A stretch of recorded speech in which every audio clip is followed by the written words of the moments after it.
We live in the age of the photo dump. And if you want your images to stand out, whether that's on social media, on a website, printed in a magazine, or hell, even on the wall of a museum, you need to do something to gather attention and keep that attention. Today, we're going to go through my top 3 ways that I build a photo story with the goal of keeping someone's attention and telling a story so that they feel like they were there. So grab your coffee and let's get into it. My name's Joe. I'm a professional photographer in the Toledo, Ohio area. I specialize in things like breaking news, sports, events, all the fun stuff like that. You can see my Instagram over here. It'll be linked in the bio down below. You can check out many of the other images I've taken. Today we're going to get started going down to the marathon. This was the Garmin, like the big Garmin. They put on a marathon in Toledo. I was down there bright and early in the morning. I'll have that video linked at the end. You can check out my POV behind the scenes of how we got these images. But now we're going to go through the final images. I think I had over 200, so we're not going through all of them. This is just the photo story that I put up on my Instagram.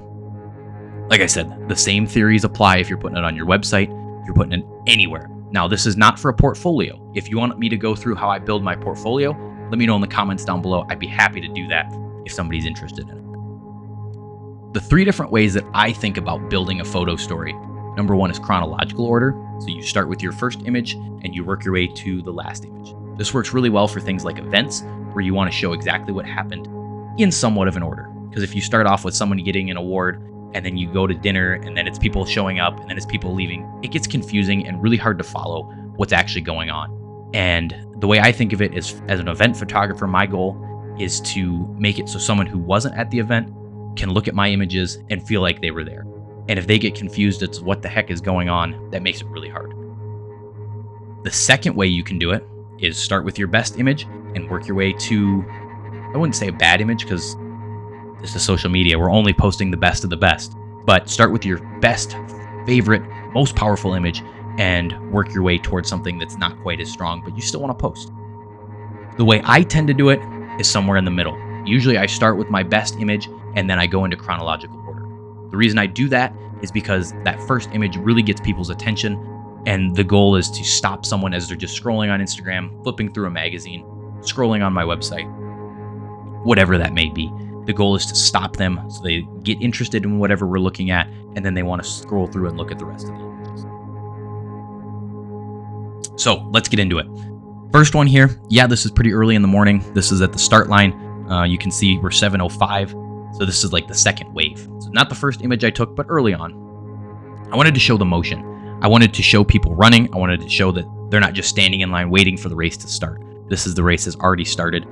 The way you do this is a slow shutter speed, and you got to be really stable. Now, luckily, there wasn't a lot of light. If this was in the afternoon, high noon, whatever, you'd either need an ND filter or you couldn't do this because just the way that the amount of light that you're letting in by doing a really slow shutter speed like this.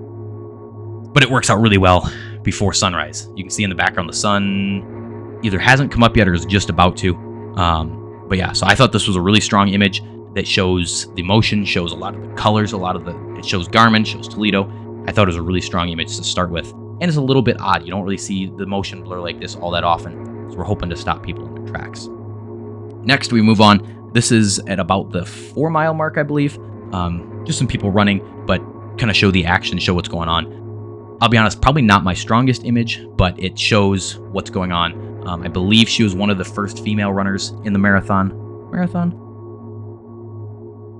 Maybe that was half marathon. Each person had different colored bibs, and now that I think about it, I think the red was the half marathon. Either way, she's moving right along. So you got to show the action. You got to show what people are doing. Then we get to this image.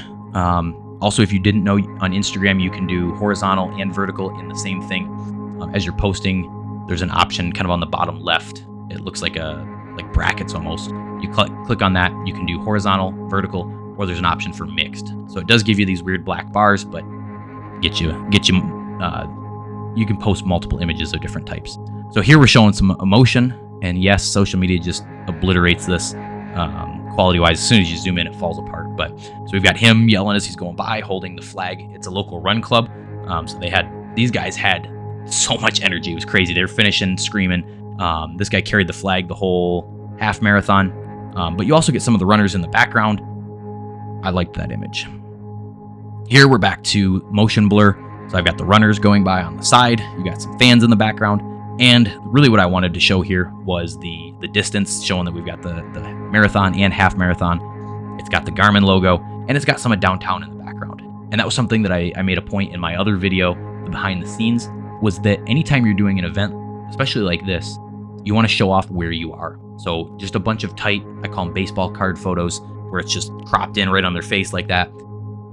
Might be a cool image for that person, but it doesn't show anything of where you are. It doesn't show that we're downtown Toledo. It doesn't show that we're in the deserts of wherever. So you definitely need some that are wider, that show off what you're doing. You need wide shots, you need medium, you need tight, and you need details. So far, we really haven't gotten into any detail shots yet. This is probably maybe a medium. This is for sure a medium. That's a wide. That I would probably say is a wide. This is a medium, maybe a tight. I don't know exactly. Probably a medium. So we've got this gentleman running. We've got the bridge in the background, which is kind of I don't know if it's a staple, but you can see it from downtown. It's one of the landmarks, I guess, of Toledo. And the big thing here is we've got these leading lines right in the middle of the road, kind of leading your eye to the bridge, but also you've got the runner that's in focus in the foreground. So would I have liked him to move over a little bit? Maybe, but this is real life. If we were staging this, I would do it a little bit differently. But that's the thing, you don't always, especially with like the photojournalism event style photography, you have to make do with what you've got. I sat here for 10 or 15 minutes waiting for somebody to run down here. Most people were kind of over on, I guess, the left side of this image, which would be the right side of the road up along the side. The road was closed, but that's just kind of natural human tendency, I guess. But I really like this one. This gentleman actually reached out to me and offered to buy the picture because he wanted to get it printed for his office, which I thought was really cool. Next, we've got a detail shot. If you haven't been to a marathon or a race like this, signs are huge. All the people that don't want to run, the family, friends, whatever, they're out there, they've got their signs up. So I always try to get some pictures of that. This definitely falls in the detail category. Nothing to on its own. None of these images, I mean, maybe this one and the first one could stand alone, but I think together they're a lot stronger as a photo story. Here, just a medium shot, same bridge in the background, just showing some people running. Fits in with that story, kind of showing more people running, showing what's going on. I wasn't just following one person. I wanted to get as many people as I could, and so that's where we're showing it. Again, the same spot, very similar to the other image, just showing another person coming through there. Now we move on to the finish line. Yes, blue is marathon, because this is the guy that won the marathon. And then I've got another photographer on the left side, kind of as a foreground window type. Yeah, it was a happy accident. It was an accident. I don't know if it was happy. He just ran right in front of me. But he's the official event photographer, so I couldn't say anything. I think we've got some more, but this is showing, if you zoom in, you can see all of the people here that are watching. And then we've got the arch there. Same thing here. We've got the arch, shows where we're at, shows who put the marathon on. We've got a little bit of downtown in the background. And emotion. That's what we're going for, is emotion in a lot of these. Trying to catch people making interesting faces, looking at the camera.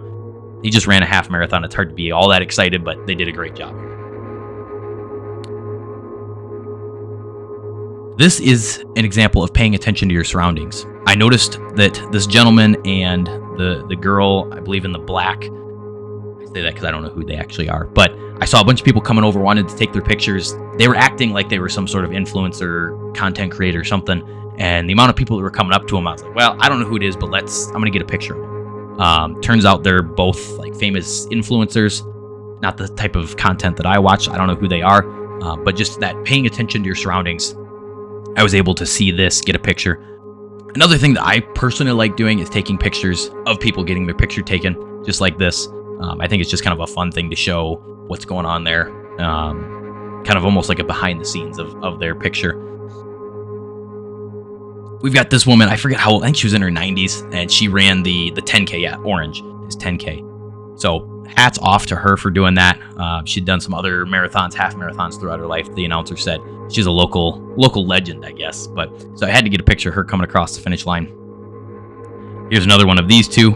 And this one, I want to talk about how it's framed. So this isn't a composition class, but kind of that window in framing. So I've got this woman on the left side and this whoever on the right side with this vest on. That was one of the medical people, I think, or maybe another photographer. on the left side. And so I've got my subject framed in the middle. Not quite perfect with her elbow there, but it kind of helps to remove some distraction and draw you into what's going on there. Another one of somebody getting their picture taken. Here's more of a detail shot. This was on my wide angle. Got down low and get some pictures of the water that they were handing out, the volunteers, people finishing. Another detail shot. This is all of the medals that they were giving out. These are the full marathon, and then you can see the half marathon medals behind it. And this was shot through the fence. You can kind of see it off to the left side. It's that typical event fencing that's up there, but it's a little bit of a foreground, not really a foreground element, but you get something there. This dude ran the half marathon in jeans. I've run a half marathon in shorts and I was miserable. He's got jeans on. He ran the whole thing. I don't know what his time is, but he finished. So I had to get a portrait of him with the downtown skyline. Got a little bit of room at the bottom, didn't cut his feet off. He's kind of at that top third. Got some more people finishing. The emotion. She's in that celebrating that I finished, I did it pose. Her friend or sister, whoever this is, looks a little bit more tired, but we got them coming across. We've got downtown in the background. We've got the Garmin watch over here. And actually that first photo was on the opposite side of this. So kind of over on the right-hand side looking back at this. Kind of give you some context. They started and finished in the same spot. Another portrait of some people that finished. They'd finished the half marathon. And then this was the kind of the after party. So they had the finish line, and then they had all of the festivities and stuff. They had these recovery boots. So I've got him framed in between these two people that are out of focus. And then you got the Garmin sign in the background. So I thought this was kind of cool, showing people recovering after running half marathon, whatever, with the sponsor in the background there. And it was Garmin, so we had to go over to the Garmin booth. They were selling watches and fitness trackers. They had computers for your bikes. They had pretty much every Garmin product here that you could check out if you wanted to. And this guy saw me taking a picture, so he had to give me this pose, which works out pretty cool for it. And that's the last image that I've got in here. So the goal here was to show some of my favorite images. I went loosely in chronological order. Started off with what I thought was one of my stronger images, and then worked my way down to, not that this isn't a strong image, but it was more chronological order. This was one of the last photos that I took before I headed out. Now, if you want to watch the behind the scenes video, that's going to be linked right up here, so you can check that out and see the behind the scenes of getting all of these images.